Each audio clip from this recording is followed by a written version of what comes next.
డబ్బు, అనారోగ్యం, ఉద్యోగం, వ్యాపారం, అప్పులతో బాధపడుతున్నారా? అయితే మీకోసమే మనీ మెడిటేషన్ ప్రోగ్రామ్.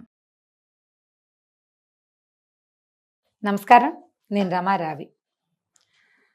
జీవితం ఒక్కొక్కసారి భలే బోర్గా ఉంటుందండి, లోన్లీగా ఉంటుంది. ఏమిటో చాలామంది గుంపు ఉంటారు మన చుట్టూత, కానీ వీళ్ళెవ్వరూ మనతో లేరనిపిస్తుంది.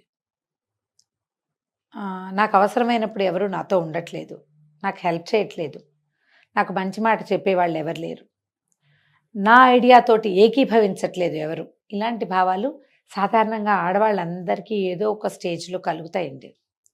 జనరల్గా ఇది 30-40 మధ్యలో ఎక్కువ దీన్ని ఫేస్ చేస్తూ ఉంటాం.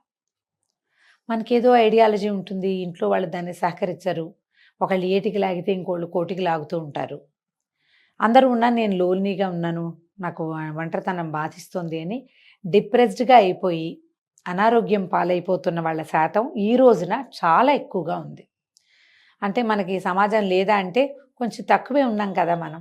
ఇదివరకు అట్లాగా డజన్లు అరడజన్లు పిల్లలున్న సమాజం ఏది, అది లేదు. ఒకళ్ళు ఇద్దరు, మనమే ఒకళ్ళిద్దరుగా ఉంటాము.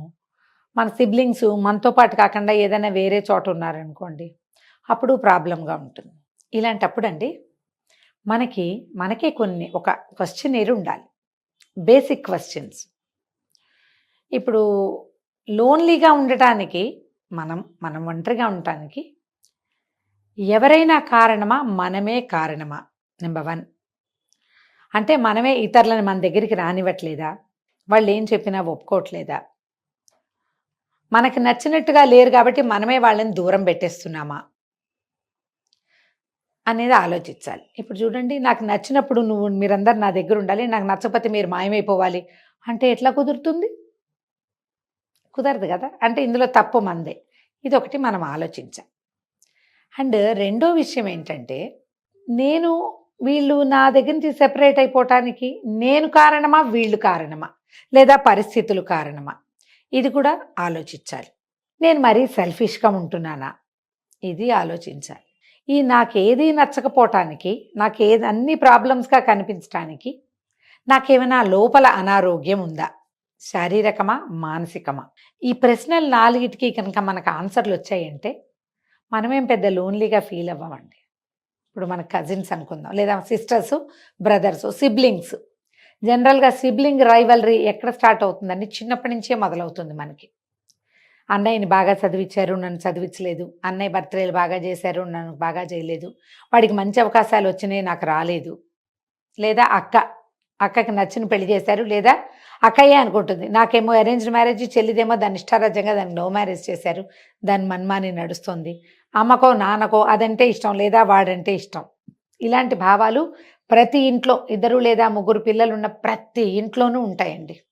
లోపల ఎక్కడో ఉంటాయి. మధ్య మధ్యలో మనం చుట్టాల వల్ల, ఫ్రెండ్స్ వల్ల ప్రొవోక్ చేయబడతాం.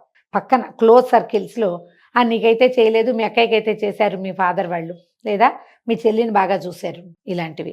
అక్కయ్యకేమో 21కి 22కి పెళ్లి చేస్తారు, చెల్లెలు 27, 28, 29, 30 వచ్చినా దాని ఇష్టారాజ్యంగా అది హాయిగా తిరుగుతుంటుంది, ఆ ఊరు ఈ ఊరు వెళ్ళిపోతుంది, అన్నీ చేసేస్తూ ఉంటుంది, ఏది కావాలంటే అది చేస్తుంది. చెల్లెలకి విపరీతమైన స్వాతంత్రం ఉంటుంది, అక్కయ్యలకి ఏ స్వతంత్రం ఉండదు. పెద్ద పిల్లలకి విపరీతమైన కంట్రోల్ ఉంటుంది, రెండో వాళ్ళకి ఫ్రీడమ్ ఉంటుంది. ఈ దశల్లో ఫ్రీడమ్ లభిస్తోందని చెల్లెళ్ళను చూస్తే అక్కయ్యకి మంటగా ఉంటుంది. ఈ చెల్లెళ్ళకి పెళ్ళిళ్ళు అయ్యేసరికల్లా అమ్మా నాన్న పెద్దవాళ్ళు అయిపోతారు, తనకి పెద్దగా కేర్ లభించదు, ఫ్రీడమ్ లభిస్తుంది. కానీ అక్కయ్యకి లభించిన ఎట్మోస్ట్ కేర్ నాకు లభించలేదని చెల్లెలకి బాధగా ఉంటుంది. ఒకటే పాయింట్, ఒక నాణ్యమే, దానికి అదొక పార్శ్వము, ఇదొక పార్శ్వము, అదో వైపు ఇదో వైపు. బ్రదర్స్ అండ్ సిస్టర్స్లో కూడా ఇది వస్తుంది, 2 బ్రదర్స్లోనూ లేదా 2 సిస్టర్స్లో కూడా ఇది వస్తుంది. ఇది ఒక ప్రాబ్లం అయిందా. అక్కడి నుంచి ఫ్రెండ్స్లో ఒకళ్ళ బాయ్ ఫ్రెండ్స్ని ఒకళ్ళు లాగేసుకునే ప్రక్రియ, ఒకళ్ళ పరిచయాల్ని రెండో వాళ్ళు వాడేసుకునే ప్రక్రియ, ఇది కూడా సిస్టర్స్ బ్రదర్స్లో కూడా జరుగుతుందండి. ఇది అక్కయ్యకి ఎవరైనా ఒక అబ్బాయి నచ్చితే అదే అబ్బాయి చెల్లెలు కూడా నచ్చటం, అక్క చెల్లి ఇద్దరు కలిసి ఒక అబ్బాయి కోసమే పోరాడుకోవటం కొద్ది రోజులే జరుగుతాయి. తర్వాత అబ్బాయి వెళ్ళిపోతాడు, అక్క చెల్లి మిగిలిపోతారు, వీళ్ళకి వేరే వేరే పెళ్ళిళ్ళు అయిపోతాయి. ఆ చిన్నప్పుడు జరిగిన ఈ టగ్ ఆఫ్ వార్ని మర్చిపోరు. పెద్ద అయ్యాక వీళ్ళిద్దరికీ స్నేహం కలవదు, లోన్లీనెస్ ఆటోమేటిక్గా వస్తుంది.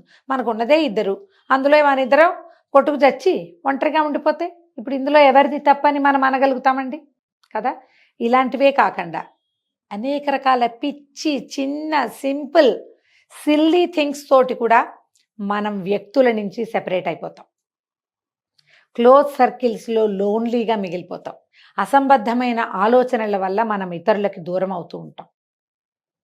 సెల్ఫిష్ థింగ్స్ వల్ల ఇతరులకి దూరం అవుతాం. క్లోజ్ సర్కిల్స్లోని దూరాలు అయిపోతాం. తెలివి తక్కువ ఐడియాలు, అన్ప్లాన్డ్గా ఏవో ఒకటి చేసేసి ప్లాన్ సరిగ్గా చేయకుండా బ్యాడ్ ప్లానింగ్ తోటి విషయాలు చెడగొట్టేసి డబ్బులు పాడు చేసి సమయం వృధా చేసి అందరినీ వాడేసి మొహం చెల్లక లోన్లీగా అయిపోతారు ఇంకొంతమంది.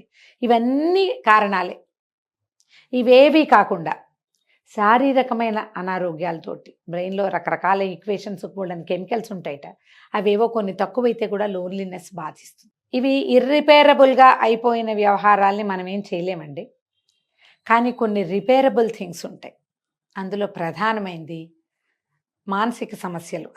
బ్రెయిన్లో ఉన్న కెమికల్స్ లోపాల వల్ల మనకి లోన్లీ ఫీలింగు, సింకింగ్ ఫీలింగు, ఒంటరితనపువి, రకరకాల చిన్న చిన్న పేర్లు పెట్టబడేటువంటి మానసిక జాడ్యాలు, వీటన్నిటిని అడ్రస్ చేసి శుభ్రంగా ఒక మంచి డాక్టర్ దగ్గరికి వెళ్తే మనం సరైపోతాం. అంటే నేను సైకాలజిస్ట్ దగ్గరకో సైక్రియాటిస్ట్ దగ్గరకు వెళ్తే నాకు పిచ్చి అనుకుంటారని మీరు భయపడితే నేను చెప్పలేనండి.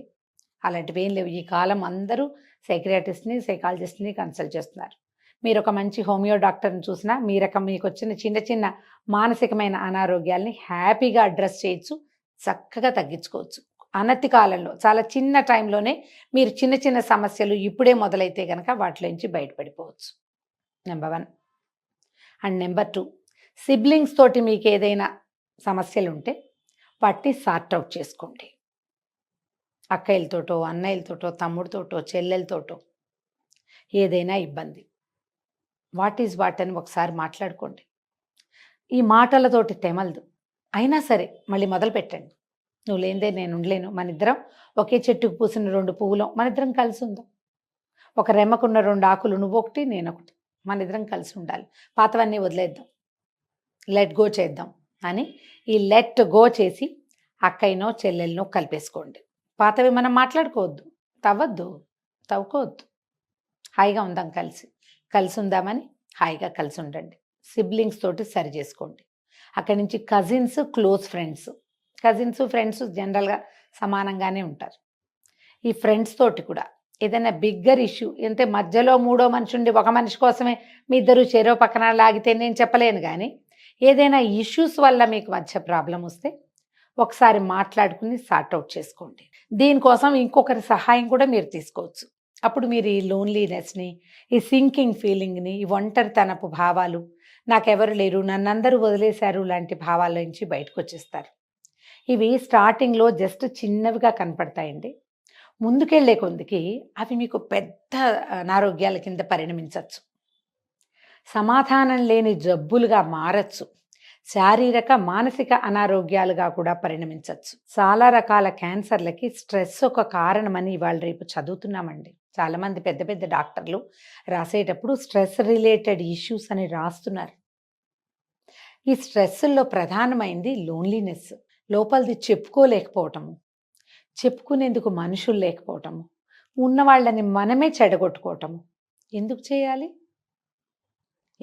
దాన్ని ఎందుకు సరిచేసుకోకూడదు? మనం దానికోసం ఎందుకు ప్రయత్నం చేయకూడదు? మనం డాక్టర్ దగ్గరికి వెళ్ళి ట్రై చేస్తాం. ఏదైనా కొత్త ఊరు వెళ్ళామనుకోండి, 4 రోడ్లు తిరిగి మనకేమేం కావాలి, మనకు కావాల్సిన వస్తువులు ఎక్కడ దొరుకుతాయో ఎక్స్ప్లోర్ చేస్తాం కదా. అలాగే జీవితం కోసం ఇలాంటిది చేయాలి. దీని మీద ఆలోచించండి. మీరు కాదు, మీ తోబుట్టువులో, మీ తోటివారో, మీ కొలీగ్సో, మీ ఫ్రెండ్సో, మీ చుట్టుపక్కల క్లోజ్గా ఉండే కలోనియల్ కజిన్స్ అయినా సరే ఇలాంటి బాధల్లో ఉన్నారు అంటే వాళ్ళని బయటికి లాగడానికి ట్రై చేయండి. ఈ స్ట్రెస్ని గనక మనం గ్రూప్స్లోంచి బయటికి వెళ్ళగొట్టగలిగామా, మనం క్యాన్సర్ ముప్పు నుంచి చాలా మటుకు తప్పించుకోగలుగుతాం. అందరం కలిసి ఉండి మాట్లాడుకుంటూ ఉంటే ఏదైనా అనారోగ్యం వచ్చినా దాన్ని ఈజీగా హ్యాండిల్ చేసేస్తాం. ఒక్కళ్ళుగా చేయలేనిది నలుగురుగా చేయగలుగుతాం. ట్రై చేయండి. మీ ఫ్రెండ్స్లో, మీ క్లోజ్ సర్కిల్స్లో ఇలా బాధపడే వాళ్ళు ఉంటే వాళ్ళని బయటికి లాగటానికి ఒక బృహత్తర కార్యక్రమంలాగా పెట్టుకోండి. దానివల్ల మీకు కలిగే ఆనందం, నేను నోటితో చెప్పేది ఇంత చిన్న విషయం కాదండి, అది చాలా సంతోషం వస్తుంది. మన లైఫ్ స్పానింగ్ కొంచెం పెరుగుతుంది. ఎవరికైనా అంటే ఆ మునిగిపోతున్న వాళ్ళని బయటికి లాగగలిగితే కనుక వాళ్ళతో పాటు మనం కూడా చాలా సంతోషాన్ని అనుభవిస్తాం. ఆ అద్భుతమైన సంతోషాన్ని మీ సొంతం చేసుకునేందుకు ప్రయత్నం చేయండి. స్ట్రెస్‌ని బీట్ చేయటానికి, లోన్లీనెస్ రిలేటెడ్ స్ట్రెస్‌ని తీసిపారేయటానికి మీ వంతు కృషి చేయండి. దీనివల్ల సమాజానికి జరిగే మేలు ఇంత అంతా కాదండి. చాలా అద్భుతమైన సమాజం మన సొంతం అవుతుంది. మనమందరం క్లోజ్‌గా ఉంటే మన పిల్లలు అంటే కజిన్స్ పిల్లలు కూడా క్లోజ్‌గా ఉంటారు. వాళ్ళు కూడా ఒకళ్ళతో ఒకళ్ళకి మాట్లాడుకునేందుకు అవకాశం లభిస్తుంది. ఇలా ఆలోచించి చూడండి. ఈ వీడియో కనుక మీకు నచ్చినట్లయితే లైక్ చేయండి, షేర్ చేయండి. మరిన్ని ఇంట్రెస్టింగ్ వీడియోల కోసం సుమన్ టీవీకి సబ్స్క్రైబ్ చేసుకోండి.